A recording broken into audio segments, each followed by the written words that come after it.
You built a business people love, but behind the scenes, it's all on you. Vision to Grow is your space to lead with clarity, hire with purpose, and finally breathe again.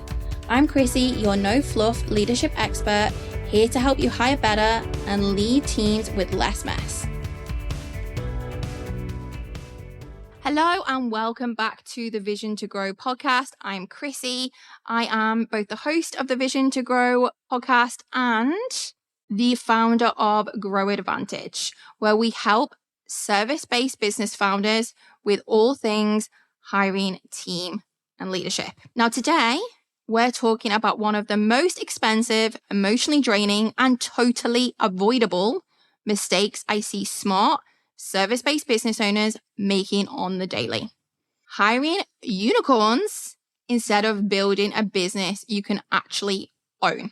I'm guaranteed this is not the last time that you're going to hear me talk about unicorns, and you'll hear me talk about unicorns in different contexts. And now I talk about unicorns to my clients. They see all the unicorn problems too. Now, the unicorn issue, you've probably done it. You might be doing it right now.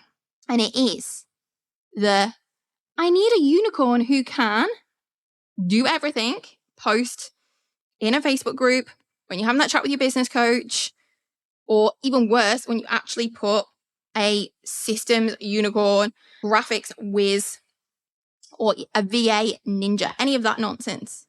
It's basically, I need a unicorn who can do everything.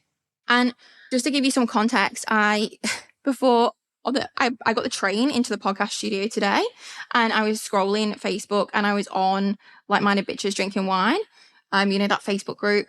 And honestly, I was scrolling through the numerous unicorn posts, the freaking unicorn emoji. And the thing is, it sounds really harmless, right? Like, why am I having such a big rant about it? But I'm telling you, it's killing your growth. It is wrecking your authority, and it's keeping you stuck in founder babysitting mode. Now, as I said, I work with high growth, fully booked service business owners who are scaling fast, but they can't keep being the human glue holding the back end together. If that's you, I want you to stick around, and I want you to find out more about unicorns. And what is this unicorn epidemic and problem? Here's the thing, you're not new to business. If you're a few years in, you are a few years in, you could be fully booked, in high demand, and your name is out there, and your client results are chef's kiss. I'm doing that chef's kiss symbol for anyone who's listening. But behind the scenes, you're running your business on vibes, voice notes, and duct tape. And you've got ideas saved in your notes app, a backlog of, I'll get to this when I get the time.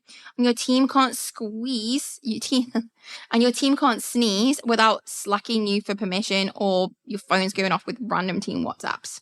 This isn't leadership. It is expensive babysitting, and it is not scalable. So where do unicorns come in? I see it all the time. I'm looking for a unicorn VA who can manage my inbox, do client onboarding, fix my website, edit my podcast, run Facebook ads, plan my launches, do some design work, and organize my holiday. You don't need a unicorn. You need some clarity. Unicorn hiring is a symptom of a bigger issue. You don't know what you actually need because you haven't documented how your business runs. And the people that you're trying to impress in these groups, remember, in these groups, it's all business owners. And if you're a service provider and your client is business owners, they are going to see this post. Your potential collaborators, your potential staff, when they say, hi, I'm looking for a unicorn, they're not going to think, wow, she's scaling, she's hiring, she's growing. They're going to think, God damn, she's a hot mess, and I wouldn't trust her. Perception, risk, huge. Where unicorn hiring goes really wrong. Now, particularly I'm talking about, sometimes you could be posting, I'm looking for a unicorn, but typically that's not necessarily what I'm seeing. I'm seeing someone, VAs is a great example. They're looking for an Aussie VA, or they're looking for a social media manager to do all these crazy hybrid tasks. And they're putting their hands up and saying, help, I'm stuck. And they are looking to hire a service provider to fix their business. And here's the thing, you're outsourcing the outcome without building the infrastructure in your business. So if you fit if you bring in a service provider, an agency, like a virtual assistant with their own business that invoices you, and you're hoping they build your systems while also delivering your client work, and you've probably not even onboarding them into your business because they're providing you a service, right? And because your processes live in your head or on a Loom video from 2022, you end up re-explaining the same task 8 times to 3 different people, right? So quite often when we're going out to market to look for a service provider, we're like, you come in and fix my problems with your IP, with your systems, and they make the problem go away. Well, what happens if they leave you? What do? You have to start doing it yourself again. And suddenly you're back where you started before, the only person holding it all together. So if you're looking for external people to fix your processes, like social media is a great one. Like you're not consistently posting on social media. So you go and hire a social media manager, a social media agency to do all your posts, create all your content, schedule it, do everything. Well, what happens if they stop doing social media management? What happens if they move to a Buddhist temple? What happens if their prices get hiked up and you can't afford it anymore, or they go in a new direction, or they hire someone offshore who isn't at the same skill level? What do? You have to start doing it yourself again, but you don't even have a system. You're back where you started. I want to clear something up. In Australia, you can't just make up bringing people into your business as you go, right? So when you're hiring, so we're talking about 2 different things. We're talking about hiring unicorns, and we'll talk about that first. Like you're hiring essentially employees into your business, or you're using a service provider. I'm going to really, really explain what I mean here. But there's only 3 legal ways to hire people under Fair Work in Australia, right? So permanent employees, these can be full-time or they can be part-time. This is an ongoing employment contract. They get paid annual leave. If they're full-time, they're typically working about 38 hours a week, and they're getting around 4 weeks of annual leave a year. It's ongoing employment. They get paid leave. They get paid superannuation. They have notice periods. These are fantastic roles for core delivery. Then you have casual employees. Fantastic. I have casual employees in my business. The thing with casual employees is you don't guarantee them hours and they don't guarantee you hours. Typically, you usually have like a sort of set roster or set hours you do. A great example of this would be like a waitress, right? That's a typical, a really good example of a casual employee, but you give them hours, but they can say, no, I don't want to do them. Like typically it doesn't really work like that. You usually fall into a bit of a pattern, but they usually get a slightly higher rate for that instability, and they don't get leave paid. These roles are great for flexibility and non-core roles. And I love encouraging my clients to bring casuals. And then if it's working out and it really does become a long-term role in their business, they convert them to a permanent person. And then fixed-term employees, it's essentially the same as a permanent employee, but it's for a fixed amount of time, right? So like a 12-month fixed-term contract, they're getting paid salary, leave, etc. But this is amazing if you're doing like a 12-month, 2-year project, for example. Now, they're employees in your business. So you bring them in, you train them, and you plug them into your systems, right? What happens a lot in small business is there's subcontractors or service providers. So think like a virtual assistant, an Aussie-based virtual assistant, let's say, who has their own business and invoices you. Or an OBM would be the same, a social media agency would be the same, an accountant would be the same. They are not your team. They are a business. So they invoice you. They work how they want. You have a contract with them, right? But here's the thing.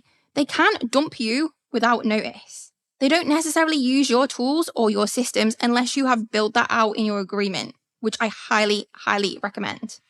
You built the business, you hired the team, but somehow you're still stuck approving Canva drafts, fixing things you shouldn't be touching, and wondering if this is what leadership is supposed to feel like.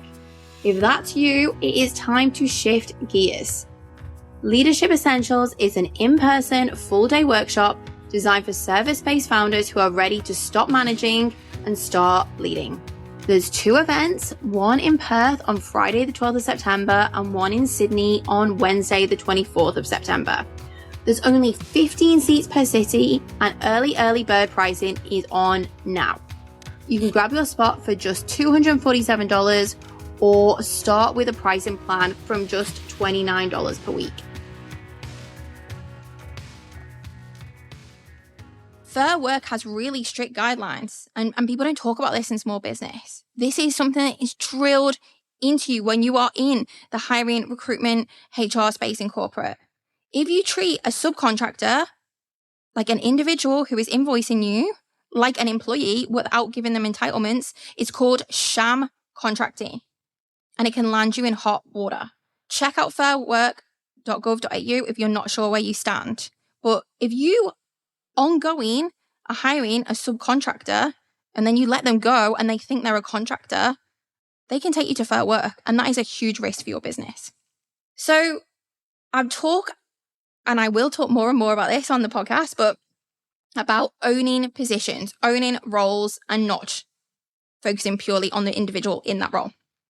So you can't build a business on good vibes and people who just get it. You need to own positions in your business, which means designing an organizational chart. So designing a team structure, ideally, because I'm a dork with this stuff, like one of those charts, right? You know exactly what I mean. It's the rectangle at the top with your role, the CEO, the positions underneath you, who reports into who, right?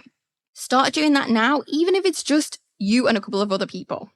We'll dig into that more on a further episode, but that's how I want you to think. If you are scaling your business with a team, that is an amazing way to think about growing your business, because your business, when it's not just you anymore, it is a business with a team.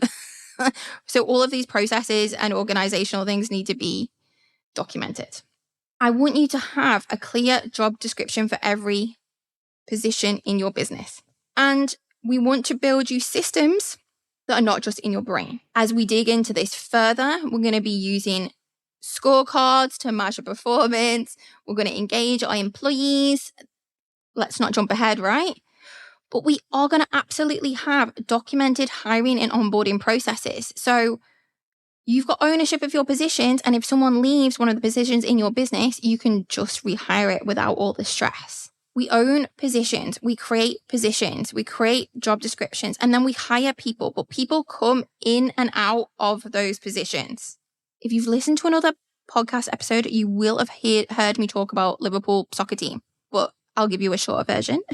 You'll hear me talk about it again. It's a great example.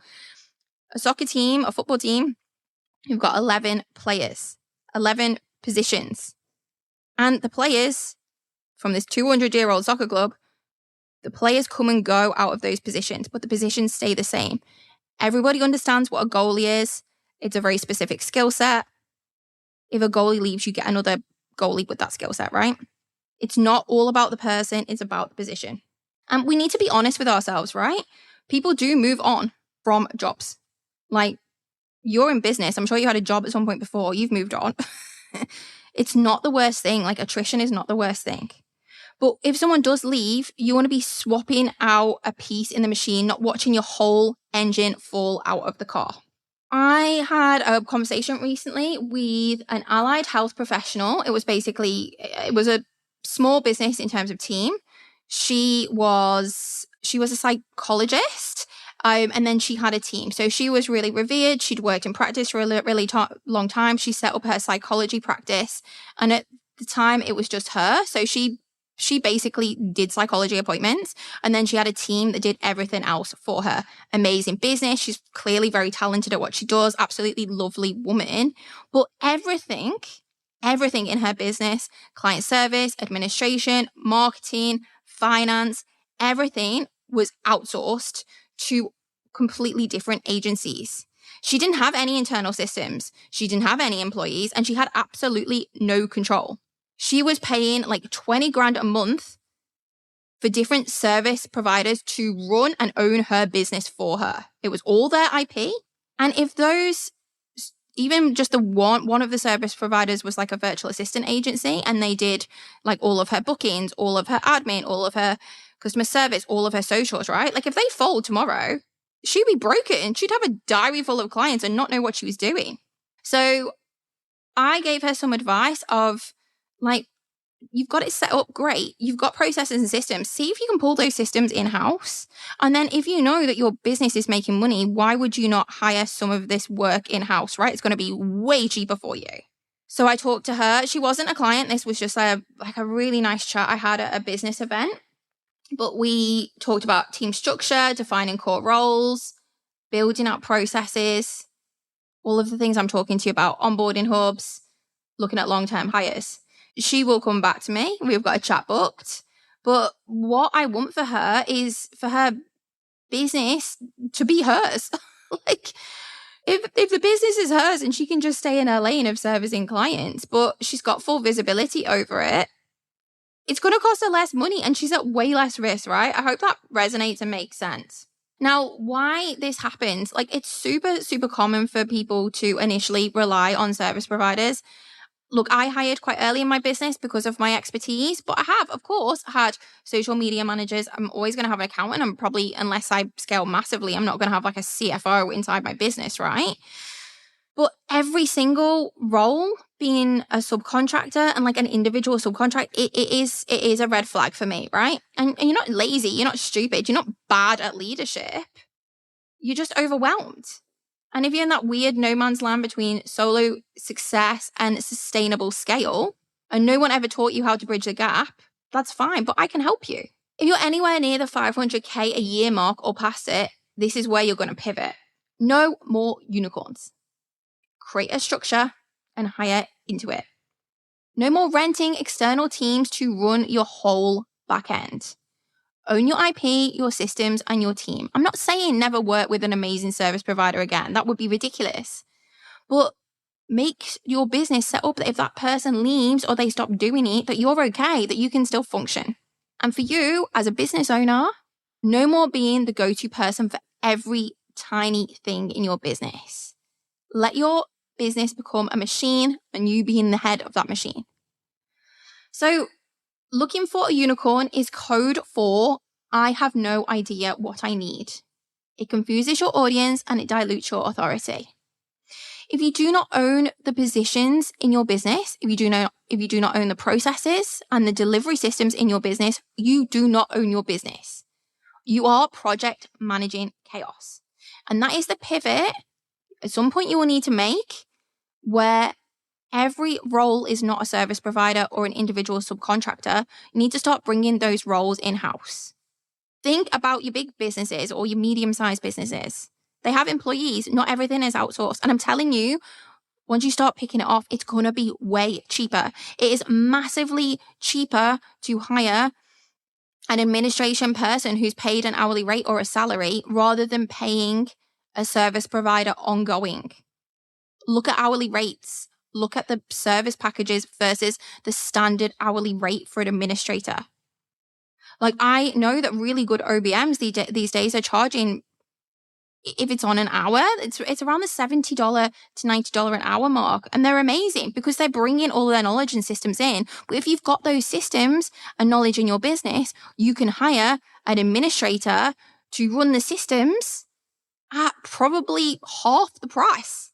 That's where you need to invest your money with service providers up front, right? It's building the IP, using the systems, getting them inbuilt to your system, into your business, and then filling them in. I'm going off a little bit from our key takeaways, but that's exactly what happens in business. And when I design teams in corporate, you hire heavy at the front end. You get the knowledge transfer into your business, and then over time you place it with more cost-effective resources, right? Because you paid a high premium to get those systems and processes built and for you to own them.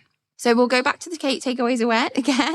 1, looking for a unicorn is code for I have no idea what I need. 2, if you don't own SOPs, systems, processes, you do not own your business. And 3, hiring legally matters. And clarity is going to equal freedom for you. So the fair work piece, I will put a link to fair work in here for you. But remember the way that you engage employees when it is the time, permanent, casual, they're the best ways to hire them, right? Know what's what, or you'll end up in burnout and potentially in breach. Sorry to hit you with a heavy one right near the end of the podcast. I support service-based businesses at Grow Advantage with all things hiring, team, and leadership. So when you work with me, we audit your ops, we fix your team structure, we help you build your people processes, document roles, and support you to lead like the CEO you know you were meant to be without you having to be a HR expert because you've got a true strategist working alongside you in your business. This is not another done for you bloody template. This is me and my team working really closely with you inside your business. So if you're sitting there going, crap, this is me, I've thought about posting a unicorn, or crap, I am the bottleneck of your business. Good. This is, if you're listening all the way to the end, it's because it resonated with you. And you can fix this. If you want to work with me and my team directly, you can book a free clarity call. There is a link in the show notes. But I do truly share so much advice and support with you on this podcast. But if you want to level up, if you want things to get fixed faster, work with me directly. I hope you got value out of this podcast. I will talk about unicorns again. Unicorns are cute, but they're not going to build you $1 million business. You do you. You do the role that you love, focus on your strengths, and you can get support with the rest. You can build $1 million business if you build it right. I'm Chrissy. If you love this episode, make sure you are following the Vision to Grow podcast, and feel free to tag me on socials or come and chat to me on Instagram or LinkedIn. I hope you loved today's episode. Audience exclusive.